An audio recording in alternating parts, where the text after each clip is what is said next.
살아나라 라는 제목으로 여러분께 하나님의 말씀 나누기를 원합니다. 지난 주간은 제 개인적으로 굉장히 바쁜 일상을 살았더랬습니다. 개인적으로 그런 것이 아니라 사실은 블레싱 하우스에 공사할 일들이 좀 보여서 그 블레싱 하우스 공사하다 보니까 한 주가 그냥 후딱 지나간 것처럼 재빠르게 시간이 흘러가 버렸습니다. 목사님, 어떤 공사를 할 게 있었습니까? 라고 저한테 물으신다면 크게 두 가지 공사였었는데요.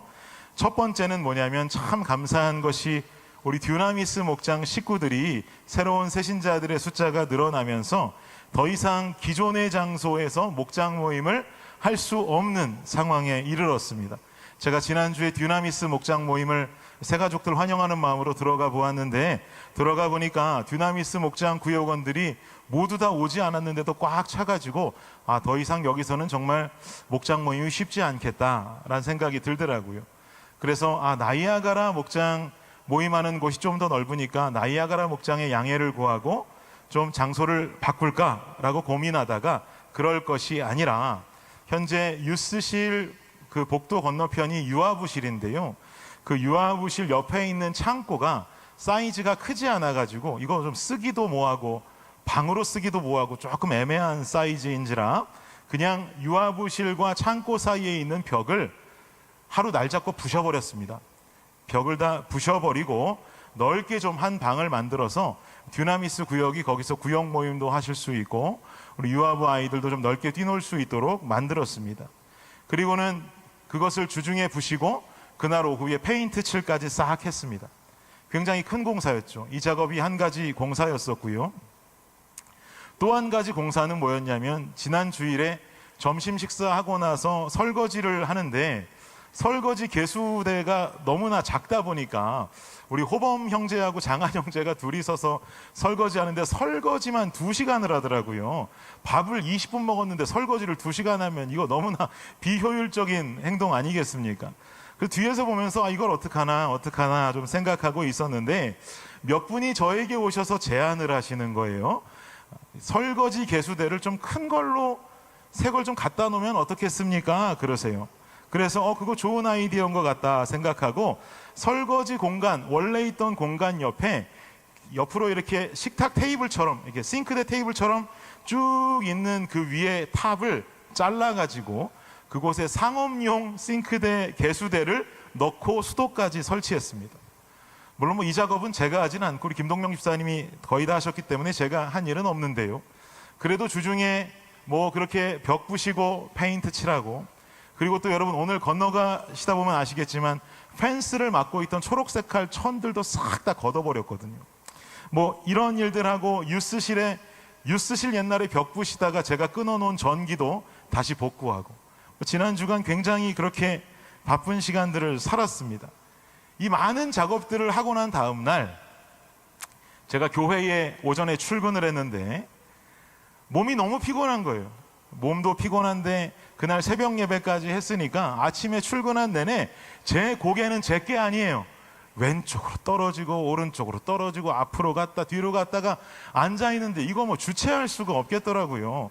여러분 잘 모르시겠지만 머리가 저 정도 크기가 되면 앞으로 떨어지고 뒤로 떨어질 때 목에서 디스크가 생기는 기분이에요.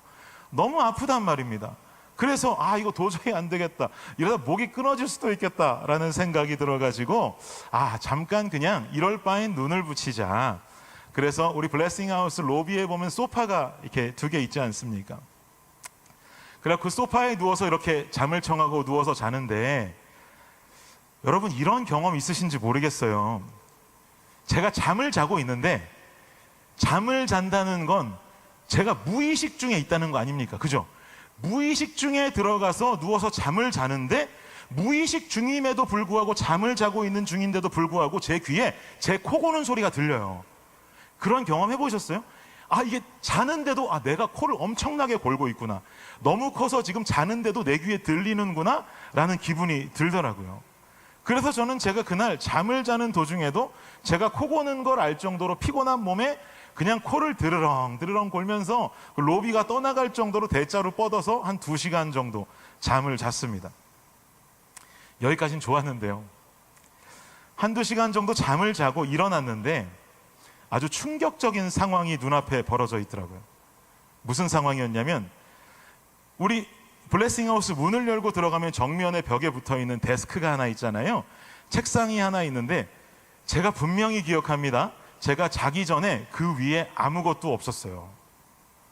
그리고 잠을 자고 2시간 정도 뒤에 일어났는데 그 책상 위에 아마존 딜리버리가 와 있는 거예요. 무슨 말인지 이해가 되세요?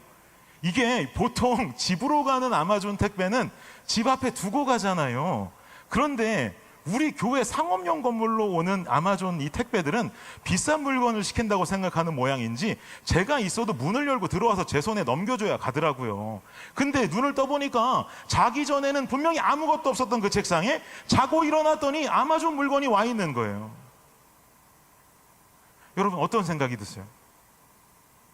제가 얼마나 창피했을까요? 저는 자는 중에도 코 고는 걸 알 정도로 코를 골고 자고 있었단 말이에요. 대자로 뻗어서 그 로비가 떠나갈 정도로. 근데 저는 지금 이 상황을 제가 설교하면서 여러분한테 제 말로 전달하면서도 제 자신이 상당히 부끄럽습니다. 이 말을 서론에 내가 할까 말까 한 주 동안 엄청나게 고민할 정도로 부끄러웠어요. 그런데 이 모습을 말로만 설명해도 부끄러운 이 모습을 누군가 직접 눈으로 보고 간 사람이 있다는 소리예요. 아마존 직원은 얼마나 놀랐을까요? 여러분, 저 정도 되는 몸이 소파에 누워서 자고 있는 모습은 코를 골지 않더라도 기본적으로 대단한 구경거리예요. 그러겠죠. 그런데 문을 열고 들어왔는데 로비가 떠나갈 정도로 어떤 등치 큰 사람이 코를 골고 있으니 그 아마존 직원은 얼마나 무서웠겠어요.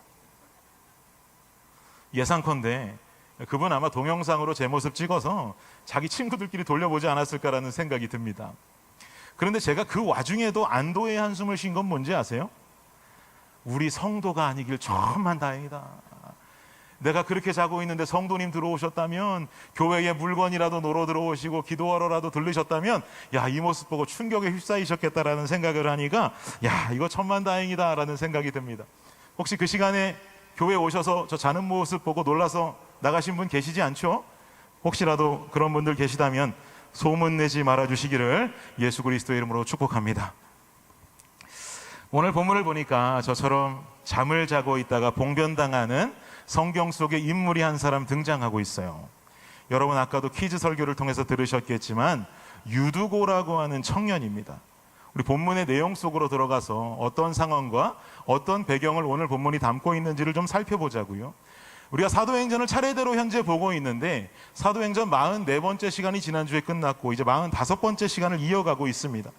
45번째 들어가고 있는 오늘 이 시점에 바울은 본문 속에서 3차 전도 여행을 하면서 돌아다니고 있는 중이에요.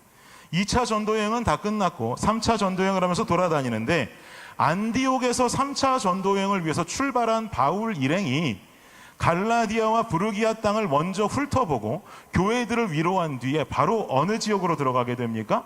에베소로 들어갔잖아요. 에베소로 들어가서 장장 3년이라는 시간을 그곳에서 에베소 교인들을 돌보면서 복음을 전하는 삶을 살게 됩니다. 바울이 3차 전도 여행 때 에베소에 들어가서 겪었던 일들은 믿을 수 없는 기적과도 같은 일들이 어마어마하게 많이 일어났었어요. 우리 한번 되짚어 볼까요, 기억을? 바울이 에베소에 도착했을 때 12명의 제자들이 있었다 그랬습니다. 아볼로의 제자들이라고 그랬죠. 근데 이 제자들은 요한의 세례만 알고 있었어요. 요한의 세례만 알고 있던 이 12명의 제자들에게 바울이 안수를 하니까 어떤 일이 벌어집니까? 방언을 하고 예언을 하고 그야말로 성령의 충만케 하심으로 12명의 제자들이 싹 다 뒤집어지는 역사가 일어났습니다. 그리고 또 어떤 일이 일어났죠? 이런 역사들로 말미암아서 유대교회당에서 바울이 예수 그리스도 증거하는 것을 유대교도들이 반대하기 시작하니까 바울이 장소를 두란노 서원이라는 곳으로 옮기게 되죠. 이 두란노 서원에서 몰려드는 사람들에게 예수 그리스도의 말씀을 가르치기 시작합니다.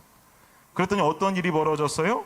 사람들이 그 말씀을 듣고 은혜를 받아서 듣기만 하는 것이 아니라 그 말씀을 곳곳으로 전하기 시작하는데, 그 당시 아시아 지역과 유럽 등지에 이 사람들이 전한 소식으로 말미암아서 예수 그리스도에 관한 소식을 듣지 못했던 사람들이 없었더라라고 기록할 정도로 두란노 서원에서 파워풀하게 바울이 전한 소식이 전국 방방곡곡으로 퍼지게 되는 역사가 일어났습니다. 그리고 또 어떤 일이 있었습니까? 기억해 보시면 바울이 손을 대는 아픈 사람들마다 병이 어떻게 돼요? 떠나가 버려요. 아픈 자가 있는데 바울이 손을 대면 병이 낫는 거예요. 신유의 은사, 신유의 역사들이 벌어지는 것이죠. 그런데 바울이 손만 대면 떠나가느냐? 그러지 않았죠.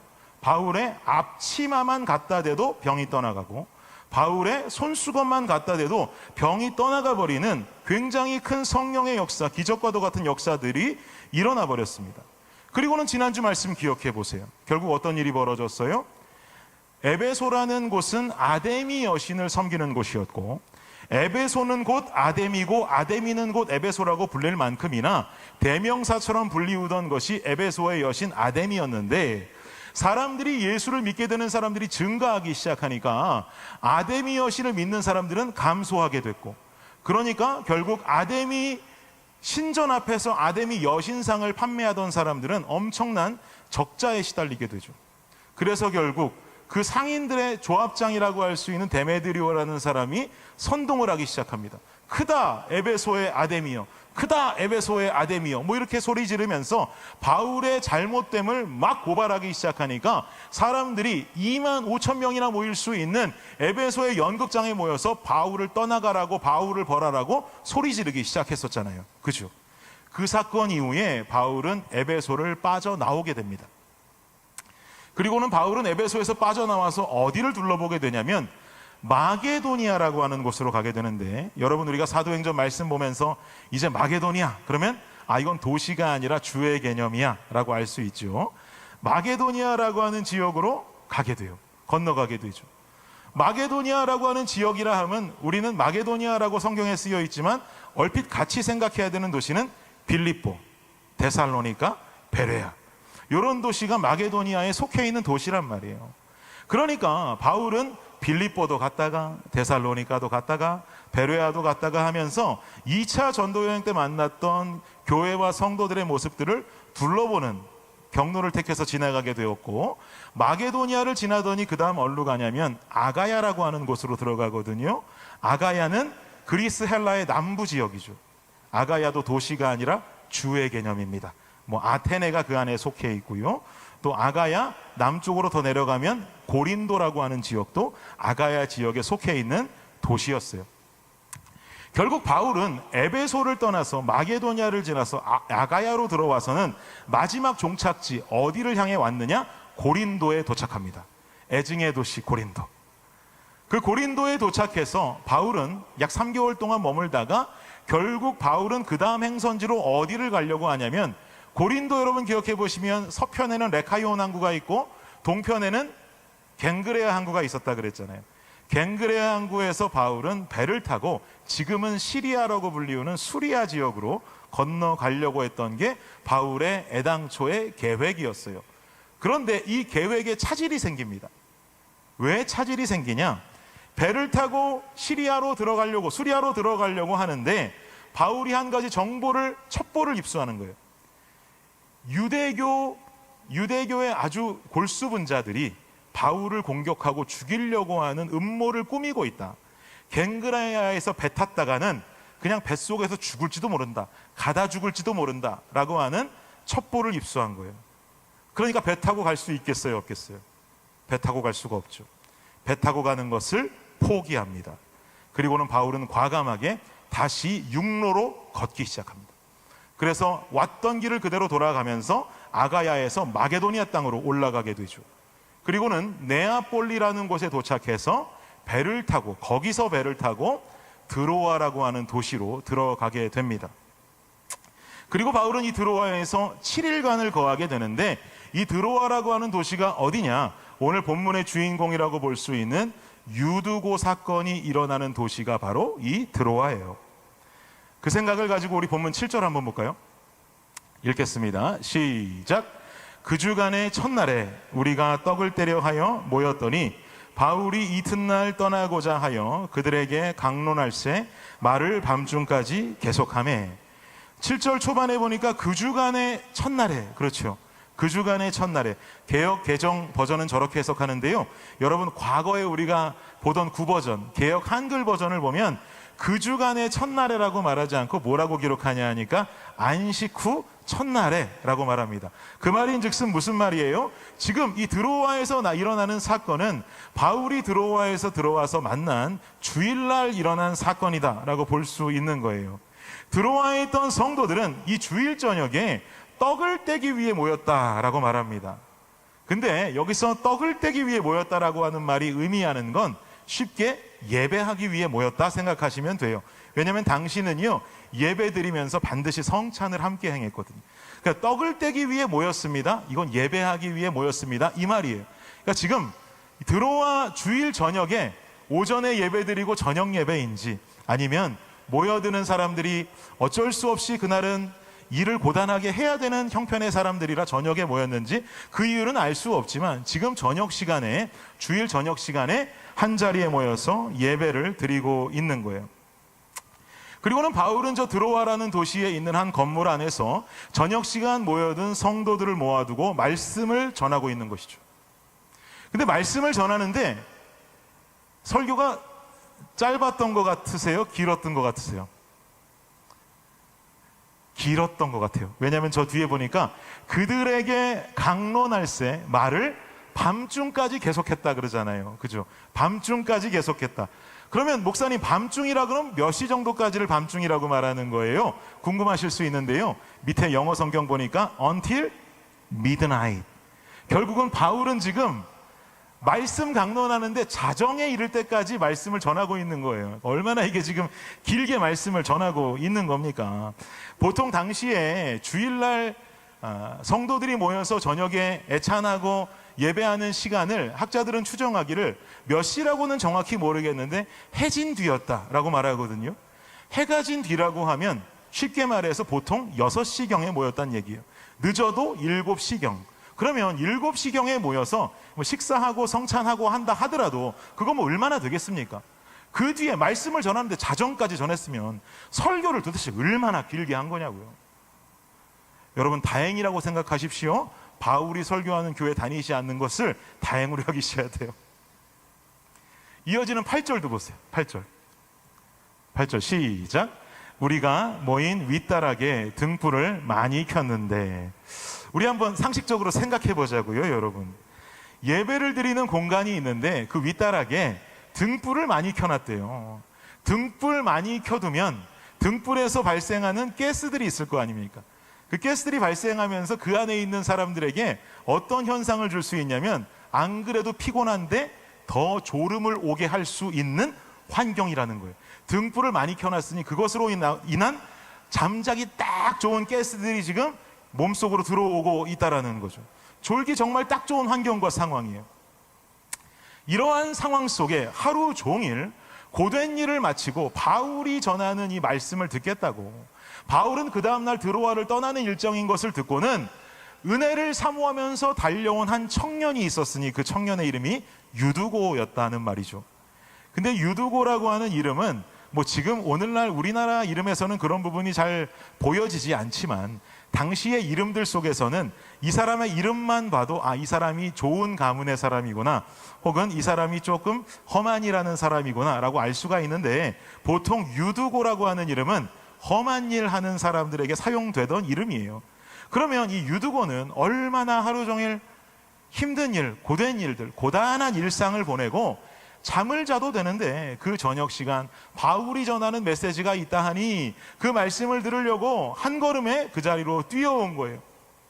근데 유두고가 뛰어와서 보니까 조금 시간이 늦게 도착했는가 봐요. 돌아보니까 앉을 자리가 없어요. 그래서 유두고는 앉을 자리가 없으니 에휴, 오늘은 안 되겠구나, 오늘은 글렀구나, 우리 바울 다음에 보자 라고 생각하고 돌아간 게 아니라, 유두고는 결국은 포기하지 않고 한 자리에 앉게 되는데, 어디에 앉게 되느냐? 창가에 걸터 앉게 됩니다. 현재 예배하고 있는 장소는 건물의 3층이었어요. 창가에 앉으니까 어떻게 되겠어요? 등불에서 수많은 가스가 나오는데 그 가스가 어디로 빠져나가겠어요? 창가를 지나서 빠져나갈 것 아닙니까? 그러니 그 모든 가스 누가 맡고 있는 거예요? 창가에 걸터 앉아서 유두고가 맡고 있는 거예요. 창가에 앉아 있으니 바람은 또 얼마나 선선하고 시원하게 불어오겠어요. 잠이 와요, 안 와요? 잠이 몰려오죠. 엄청나게 잠이 오는 상황이에요. 창가에 앉아서 선선한 바람 불어오고 가스는 몰려오니까 결국은 잠이 와서 유두고가 어떻게 되느냐. 9절 시작. 유두고라 하는 청년이 창에 걸터 앉아있다가 깊이 졸더니 바울이 강론하기를 더 오래 하매 졸음을 이기지 못하여 3층에서 떨어지거늘 일으켜보니 죽었는지라. 졸다가 3층 창가에서 떨어졌어요. 그리고는 죽었다고 기록하는 거예요. 여러분 예배 시간에 졸지 마세요. 죽을 수 있어요. 죽었다는 거예요.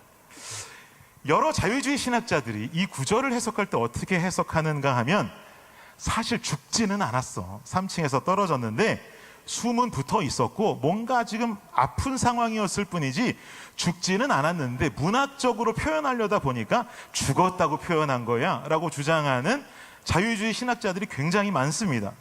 근데 여러분 생각해 보세요. 사도행전을 누가 썼어요? 사도행전을 누가 썼어요? 누가가 썼어요. 사도행전을 누가가 썼단 말이에요. 근데 누가의 직업은 뭐였을까요? 의사였어요. 여러분 생각해 보십시오. 어떤 의사가 문학적으로 이 사람의 생명을 표현할 때 숨이 끊어지지 않은 사람을 보고 어떤 의사가 이 사람은 죽었어 라고 말할 수 있는 의사가 있어요?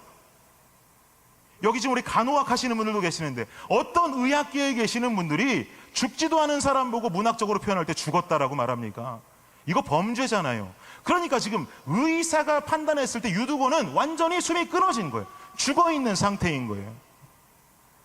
의사인 누가가 그렇게 표현을 했다면 이건 의심할 여지도 없이 완전히 숨이 끊어진 죽은 상태인 거예요. 이 죽어있는 유두고를 향해서 바울은 어떻게 반응하느냐, 이어지는 10절을 보자고요. 10절 시작. 바울이 내려가서 그 위에 엎드려 그 몸을 안고 말하되 떠들지 말라, 생명이 그에게 있다 하고. 바울이 내려가서 그 위에 엎드립니다. 주변이 난리가 났어요. 어떻게 유두고 죽었나 봐.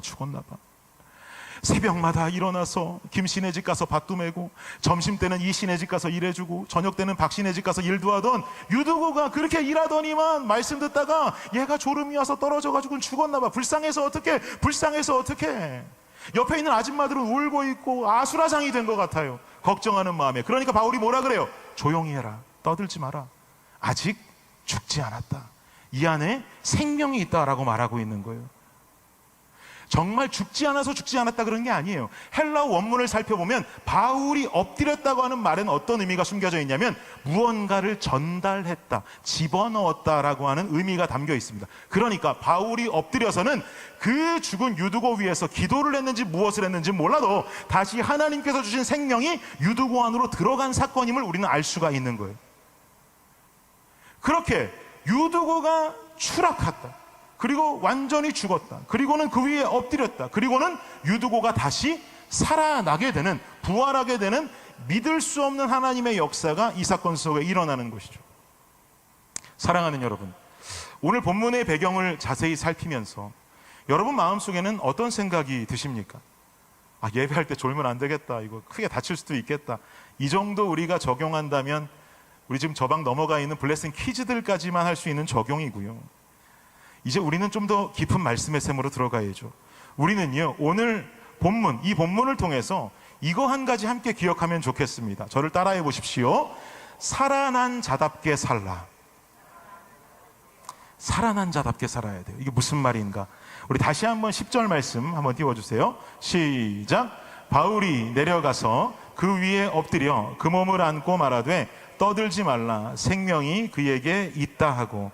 10절을 보니까 바울이 내려갔다라고 말합니다. 이 말인즉슨 유두고가 창가에서 3층 높이에서 추락하니까 바울은 자정까지 이어가던 말씀 강론을 도중에 멈췄단 말이에요.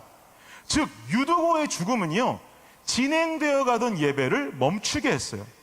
그런데 11절을 보세요. 죽었던 유두고가 살아나자 어떤 모습이 나타나는가? 11절 시작.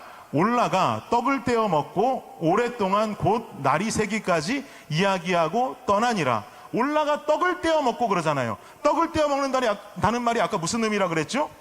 예배 드린다 그 말이잖아요.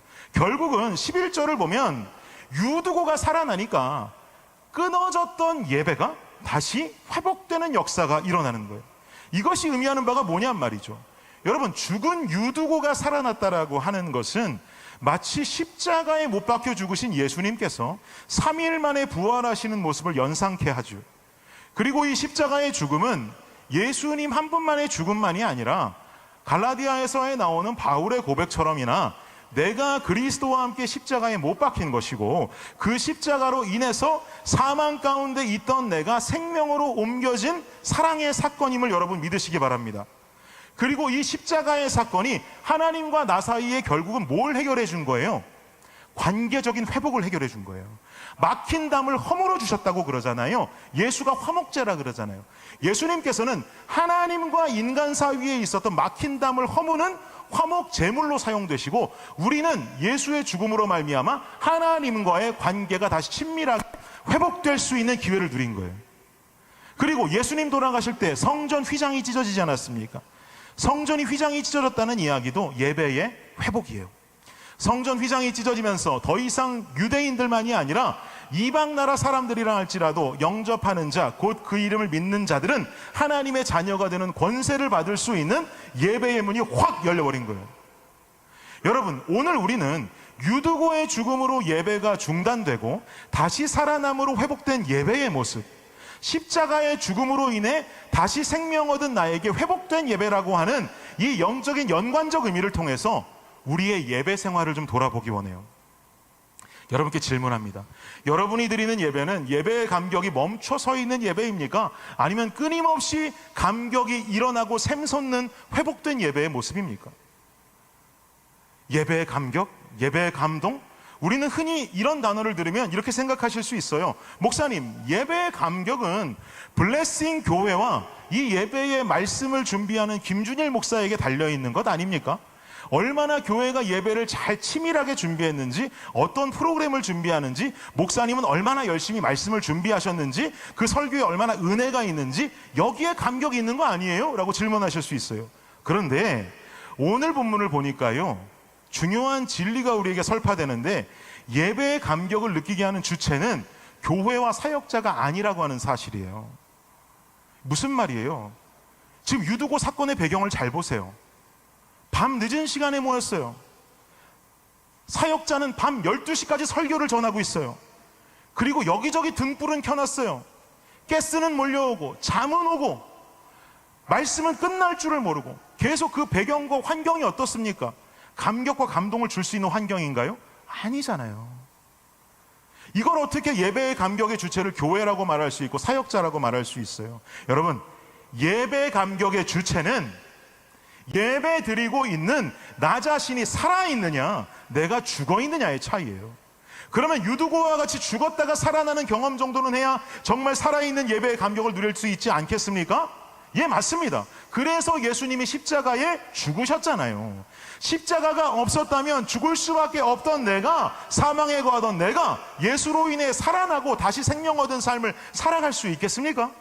우리가 그 은혜로 말미암아서 다시 생명 얻고 다시 목숨 얻은 삶을 살아가서 살아있는 자로 오늘을 살아가고 있다고 한다면, 우리가 드려야 하는 예배의 모습은 감동과 감격이 끊어진 예배가 아니라 감동과 감격이 연결되고 계속 샘솟는 예배가 되어야 할 줄 믿습니다. 여러분, 예수의 십자가가 여러분 삶의 실제가 되십니까? 여러분, 십자가의 죽음을 믿으십니까? 3일 만에 부활하신 예수님을 믿으십니까? 아멘, 크게 하셔야 돼요. 사망에 거하던 내가 십자가로 인해서 다시 생명 얻었음을 믿으십니까? 우리 모두 살아있는 자들이에요. 그러면 우리는 살아난 자답게 살아야 되는 거예요. 우리의 예배는 나를 살리시고 나를 구원하신 주님 앞에 기쁨과 감격으로 목숨 걸고 나아가는 예배가 되어야 할 줄 믿습니다. 누가 그래요? 주일 예배는 거룩해야 된다고, 주일 예배는 조용해야 된다고, 금요 철야 예배는 가서 소리 지르고 기도하는 거 괜찮은데 주일날은 좀 격식 차리고 이렇게 예배 드려야 되는 거 아니냐고. 이게 지금 현재의 교회들에 박혀있는 고정관념들입니다. 저는 이런 고정관념 속에서 블레싱 교회 주일 예배는 벗어나기를 예수님의 이름으로 축복합니다. 여러분, 이거 잘못된 거룩이에요. 거룩의 의미는요, 분별됨입니다. 분별됨. 그러니까 예배를 거룩하게 드린다라고 말하는 것은 점잔 빼고 얌전하게 넥타이 둘러매고 와가지고 드리는 이 예배가 거룩한 예배를 표현하는 예배가 아니라, 우리가 예배드리는 바로 이 시간이 나의 일상을 대하던 나의 평범한 그 에너지와 나의 일상 속에서 분출하던 나의 평범한 열정과는 분별될 정도로 최선을 다해 신령과 진정으로 주님 앞에 나 아닌 나를 초월한 모습으로 나아가는 것, 이게 거룩한 예배인 줄 믿습니다. 그러니까 주일 예배도요, 목이 터져라 외치고 싶으면 불을 짓는 겁니다. 은혜 사모하는 마음으로 눈물 주시면 눈물도 흘리는 거예요. 기쁨 주시면 크게 웃어보는 거예요. 이런 우리 예배 되기를 축복합니다. 아멘도 기왕 하시려면 크게 하세요, 여러분. 아멘 소리가 크면요, 설교자는 더 자신 있게 입술을 뗄 수 있습니다. 한 분씩 올라와서 설교해 보시면 아실 거예요. 여러분, 아멘 소리 크게 들리면 막 흥분해갖고 입이 막 열려요. 여러분, 설교자의 입이 막 열린다는 게 무슨 뜻인 줄 아세요? 설교자는 하나님 말씀 대언하는 사람이잖아요. 설교자의 입술이 자연스럽게 자신 있게 열리는 순간 설교자에게 임하는 성령의 능력과 성령의 뜻과 하나님의 의미와 하나님의 나라가 쏟아져 나올 줄을 예수님 이름으로 축복합니다. 우리가 그렇게 되어야 되는 거예요, 여러분. 그러니까 아멘도 크게 하고 우린 달려들어야 되는 거죠. 어느 나무에서 감 떨어질 줄 알고 그 밑에 누워있는 예배가 아니라 올라가서 감을 쟁취해낼 수 있는 예배의 자세가 되어야 하는 것입니다. 그리고 더 구체적인 예배에 관한 권면 한 가지 드립니다. 우리 블레싱 교회의 예배는요, 떡을 떼는 예배가 되기를 원해요. 지금 드로아 교회 성도들은 떡을 떼기 위해 모였다 그러잖아요. 떡을 뗀다는 건 성찬을 의미한다 하지 않았습니까? 당시 예배는 성찬이 함께 진행됐어요. 지금 우리 교회 예배 때마다 성찬식 하자는 뭐 그런 말 하는 거 아닙니다. 이 의미를 되살리자는 거예요. 여러분, 성찬의 의미가 뭡니까? 첫째는요, 십자가를 기념하는 거예요. 누가복음 22장 19절 시작.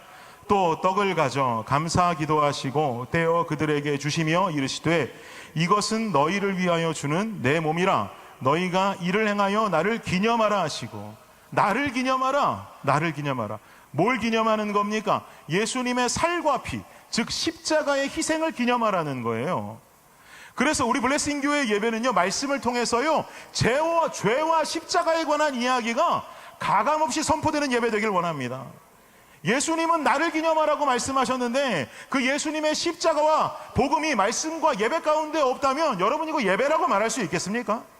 대충 성도들 뭐 힘낼 수 있는 말씀, 우스갯소리 이렇게 저렇게 양념하고 예와 몇 개 섞어서 전달하고 말아버리는 이런 생명도 없고 중심도 없는 예배는 블레싱 교회에서 떠나가기를 축복해요.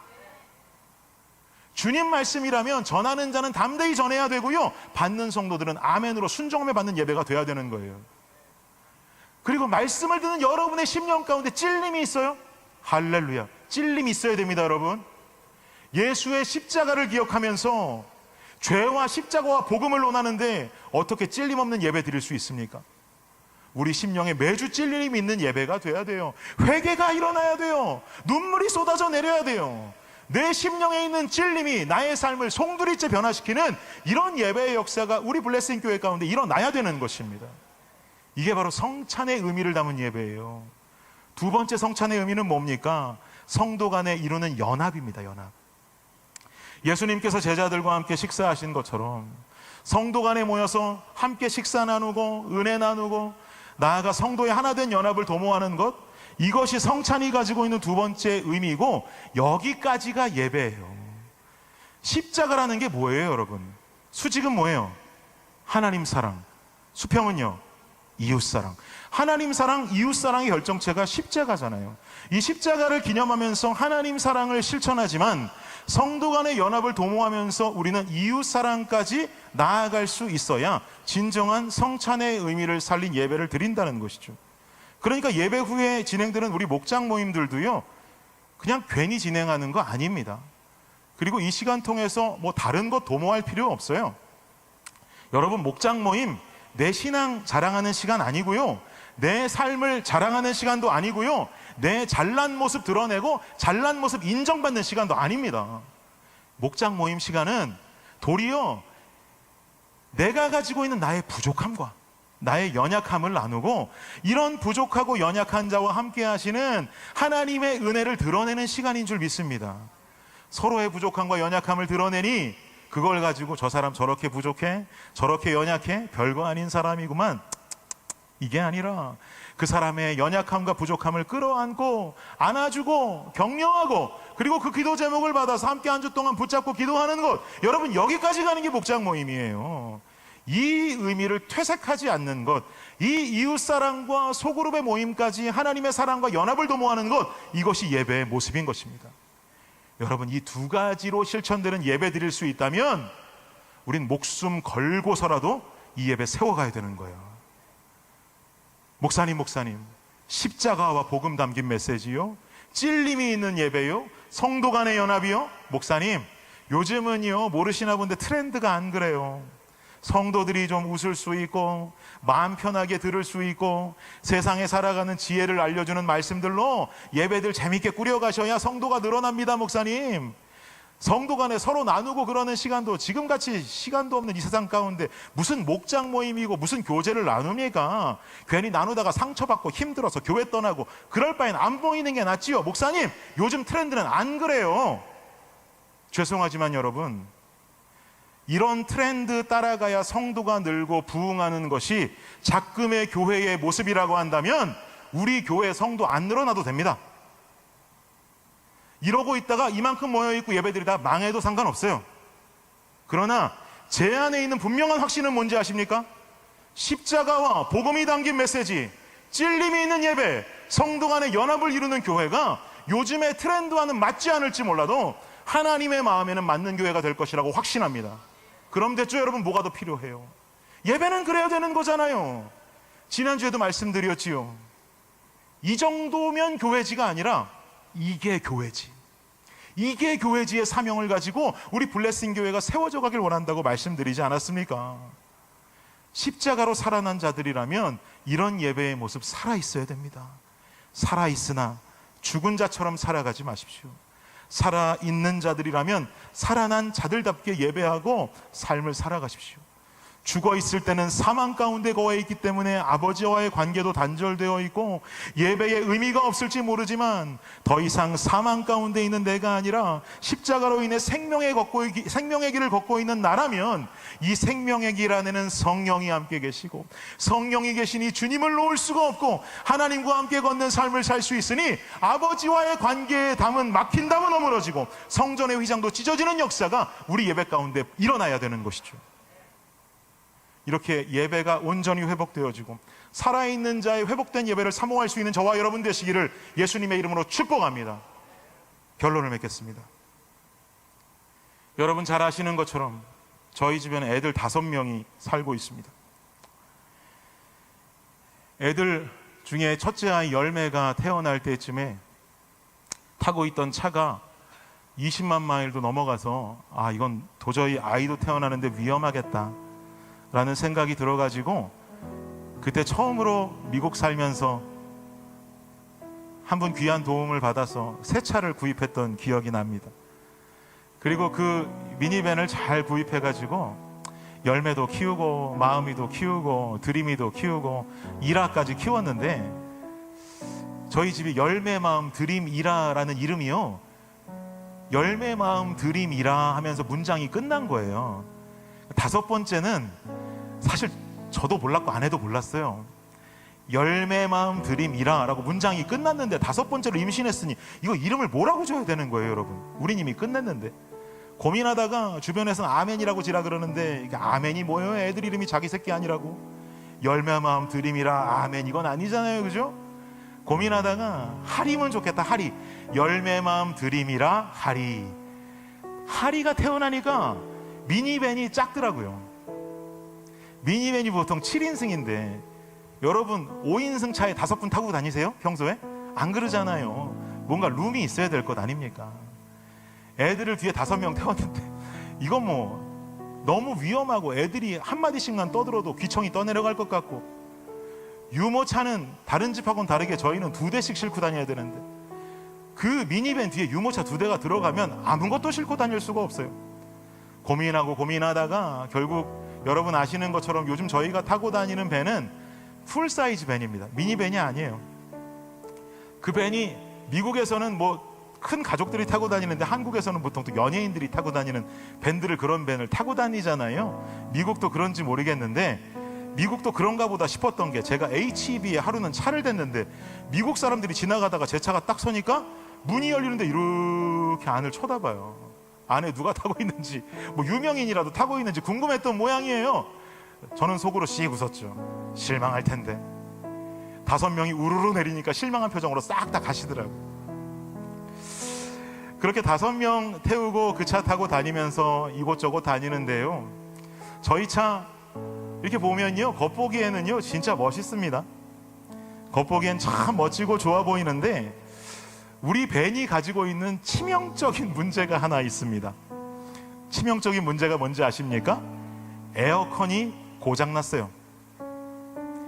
어떤 현상이냐면, 밴의 악셀을 밟으면 찬바람이 나와요. 근데 악셀을 떼면 찬바람이 안 나옵니다. 이게 무슨 장난 같은 일인지. 그러니까 미리 좀 더워도, 차가 크니까 시동을 미리 걸어놓고 애들 시원하게 태우려고 그래도 1시간 전에 걸어놔도 더운 바람만 나오니까 시원해지지를 않는 거예요. 그래서 여러 바디샵들을 다니면서 상황을 설명하고 수리해보고 설명하고 수리해보고, 수리할 때마다 200불, 300불, 200불, 300불 써가는데 고치는 바디샵이 없는 거예요. 한 군데도 못 고치더라고요. 지지난 중가에도 한 군데 가서 이제 이거 마지막 도전이다 생각하고 소문난 바디샵에 가가지고 맡겼는데, 거기서도 300불은 받으셨는데 한 4, 5일 잘 나오더니만 다시 또 요즘 안 나옵니다. 야, 이거 어떻게 해야 될지 모르겠더라고요.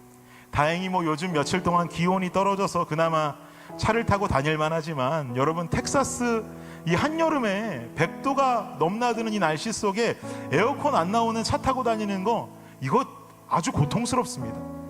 결국 마지막에 차를 잘 본다는 그 바디샵에서 내려준 결론은 뭐냐면, 에어컨을 통째로 가르셔야 될 것 같아요. 컴프레셔도 갈고 무슨 뭐 플러그도 있는데 그것도 갈고 싹 갈면 시원해진다는 거예요. 여러분, 그런 진단은 누가 못합니까? 싹 갈면 당연히 시원해지겠죠. 우리 밴이 겉으로 볼 땐 멀쩡하단 말이에요. 마트에 주차해 놓으면 지나가는 사람들이 쳐다볼 정도로 겉모습은 멋져요. 시동도 잘 걸립니다. 엔진도 8기통이라 밟으면 밟는 대로 왕왕하고 차도 잘 나갑니다. 우리 아이들 5명 태우고 다닐 만큼 안에 스페이스도 굉장히 넓습니다. 그러나 100도를 넘나드는 텍사스의 한여름 에어컨이 안 나옵니다. 그럼 제가 여러분께 질문합니다. 우리 차 멀쩡한 차 맞습니까, 여러분? 살아있는 건강한 밴 맞습니까?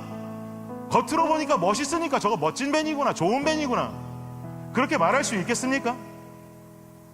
아무도 자신 있게 그렇게 말할 수 없을걸요. 우리 집 애들은 고물차니까 갖다 버리라 그럽니다. 겉으로 멀쩡하고 멋있는데 왜 고물차라 그래요? 사랑하는 여러분, 내 모습이 그래요. 내 모습이요, 겉보기엔 훌륭합니다.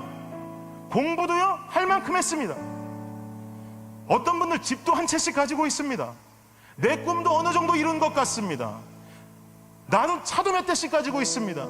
사람들이 지나가면 내 인생 보고 인정해 줍니다. 잘 살아온 인생이라 말합니다. 직장도 있습니다. 사업체도 있습니다. 좋은 학교도 다니고 있습니다. 삶도 이만하면은 많이 안락하고 살기 좋습니다. 이만하면 참 잘 살아가고 있는 삶 같습니다. 그러나 내 인생에 생명을 허락하신 예수 그리스도를 향한 예배가 살아있지를 않고, 예배가 살아있지 않으니 내 인생에 경험하는 은혜가 없고 감격이 없고, 그냥 이번 주도 그냥 주일이 찾아왔고 1시 30분이 되니까 예배 시간 돼서 습관적으로 차 운전하고 찾아 나온 곳이 이 예배당이라고 한다면, 여러분, 우리 다 회개해야 돼요. 예배는 그렇게 오는 곳이 아닙니다.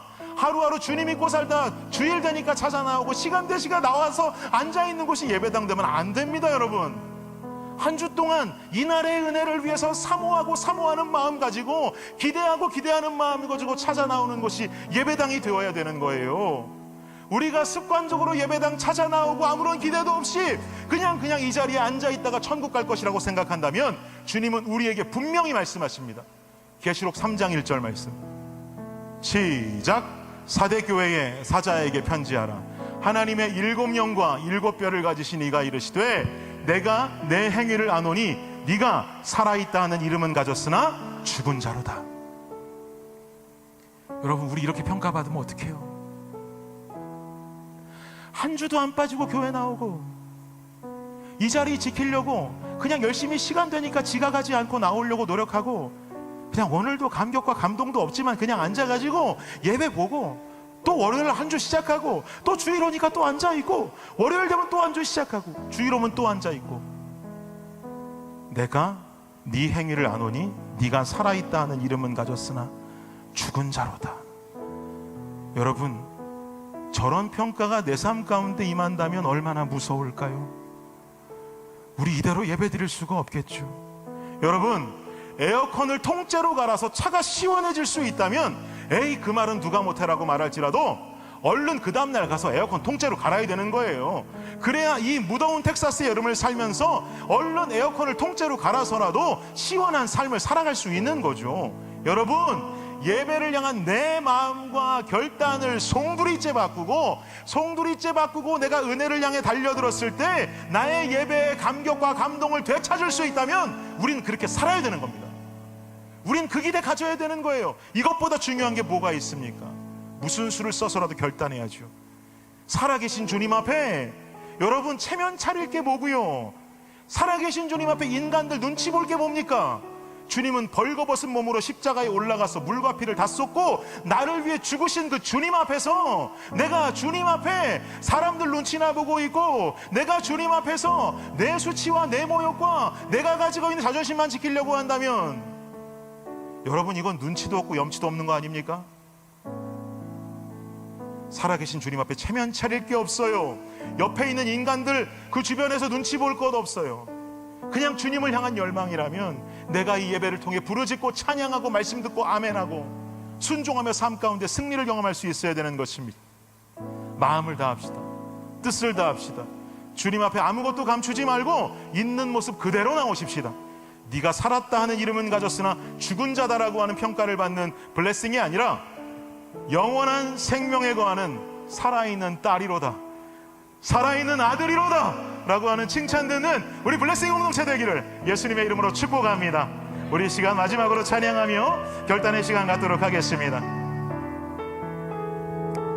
우리 함께 가사를 기억하면서 하늘의 문을 여소서,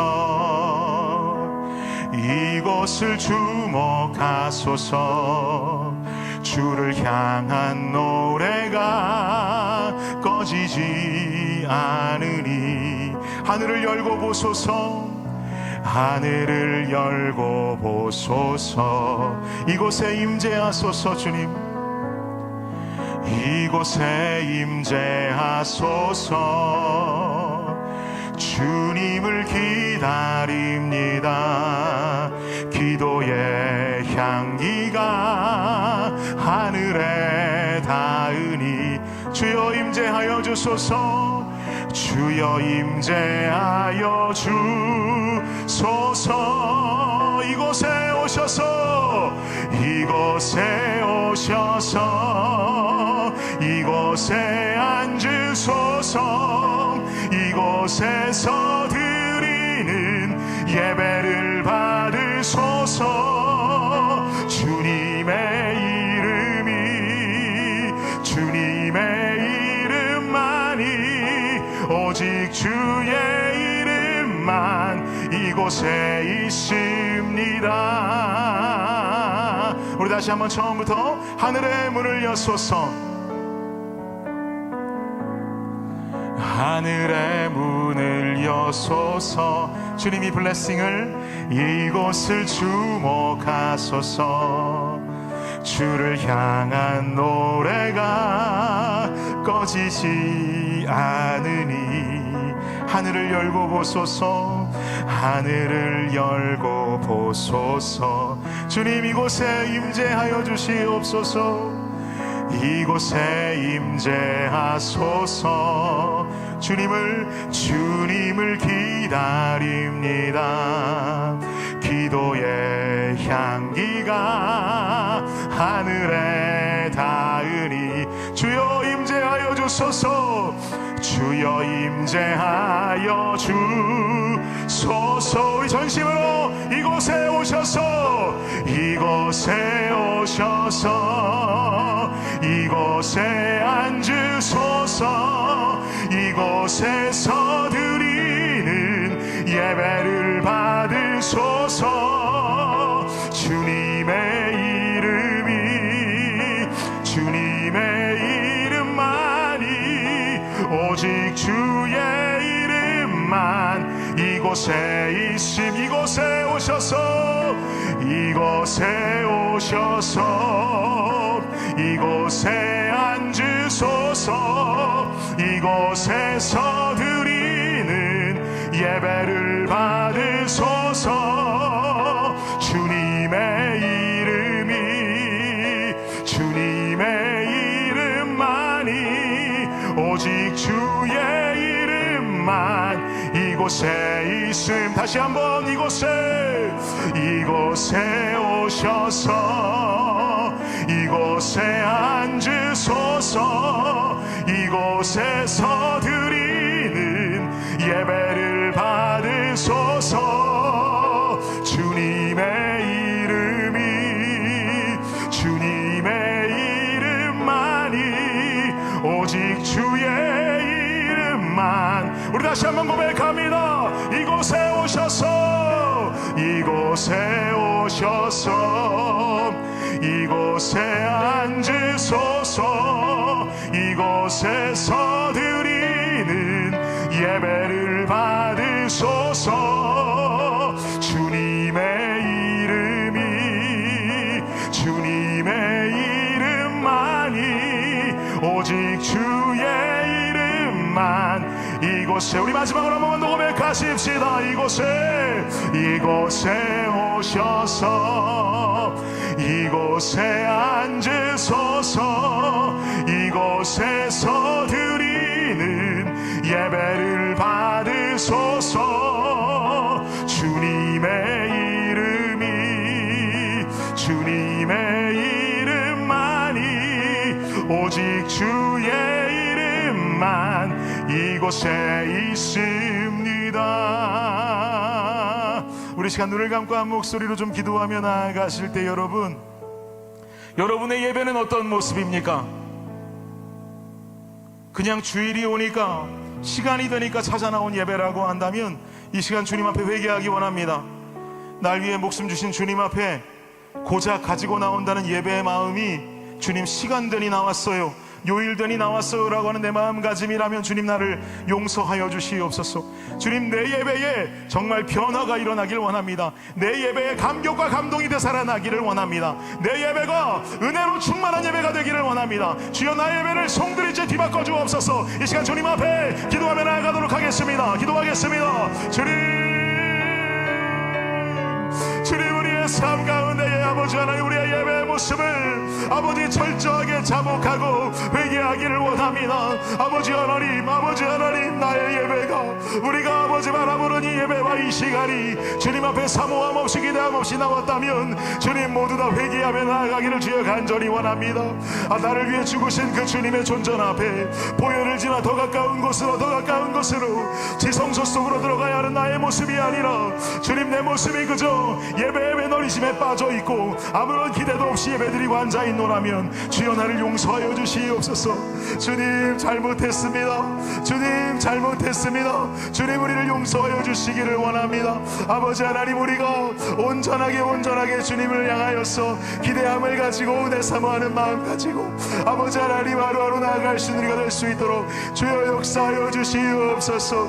아버지 역사하여 주시옵소서. 기대로 은혜로 넘쳐나는 예배가 되기를 주님 간절히 바라오니 주여, 우리 안에 예배의 회복과 예배에 살아있는 자다운 예배를 주님 허락하시고 그 예배의 길로 향하여서 전심으로 향해 달려나갈 수 있는 우리가 될 수 있도록 주여 역사하여 주옵소서. 역사하여 주옵소서. 여러분, 우리 한 가지 더 기도하면 좋겠습니다. 주님은 이렇게 말씀하셨습니다. 나를 따라오려거든 자기 십자가를 지고 날마다 자기를 부인하고 따라올 것이라고 말씀하셨습니다. 여러분, 우리가 주를 따른다고 하는 것, 우리가 주를 예배한다고 하는 것은 일주일에 한 번이 주일에만 이루어지는 것이 아니고요, 우리가 드려야 하는 예배는 일상의 예배가 회복되어져야 할 줄 믿습니다. 일상의 예배가 회복되지 않으면 주일 예배 되살아나기 쉽지 않아요. 이 시간에 기도하실 때 하나님, 하루하루 한 시간 1분 1초도 성령과 떨어진 삶 살고 싶지 않습니다. 성령의 운행하심, 성령의 동행하심을 일상 가운데 누리며 나의 일상 하루하루가 삶의 예배로 드려지는 내가 되게 하여 주옵소서. 이 시간 주님 앞에 다시 한번 우리 일상의 예배를 두고 기도하며 나아가겠습니다. 기도합니다. 주님 감사합니다. 아버지 하나님, 우리의 일상이 살아나게 하여 주옵소서. 주여, 우리의 일상이 살아나게 하여 주옵소서. 아버지 하나님, 우리의 일상 속에서의 모습이 예수를 찾고 예수를 따르게 하여 주옵소서. 성령의 운행하심과 성령의 인도하심과 성령의 동행하심이 아버지 하나님 1분 1초도 놓치지 아니하고 주님을 붙잡고 말씀을 붙잡고 주님을 따라 나설 수 있는 아버지 하나님, 그런 나의 삶이 될 수 있도록 주님 역사하여 주시기를 간절히 원합니다. 주님, 나의 일상이 무너져 있고 아버지 일상 속에 주를 기억하지 못하고 일상 가운데 주를 기념하지 못하면서 아버지 하나님 주일 하루 남아서 주님을 누리겠노라고 은혜가 충만하여지긴다 원한다고 말하는 것은 아버지 하나님 앞뒤가 맞지 않습니다. 아버지, 우리 일상이 깨어있고 일상이 예배로 예배자로 주님 앞에 드려지는 아버지 하나님 거룩한 예배자들로 우리 블레싱 성도들이 세워질 수 있도록 아버지 하나님 성장해 갈 수 있도록 주님 역사하여 주옵소서. 아버지, 내 삶 가운데로 아버지 내 삶 가운데로 내 심령 가운데로 아버지 충만케 하시고 채우시는 은혜의 역사가 넘쳐르기를 주님 간절히 원합니다. 주여 역사하여 주시옵소서. 이곳에 오셔서 이곳에 앉으소서. 이곳에서 드리는 예배를 받으소. 우리 일어나서 찬양할까요? 주님의 이름만이 오직 주의 이름만. 이곳에 우리 손을 높이 들고 찬양합니다. 이곳에 오셔서 이곳에 앉으소서. 이곳에서 드리는 예배를 받으소서. 주님의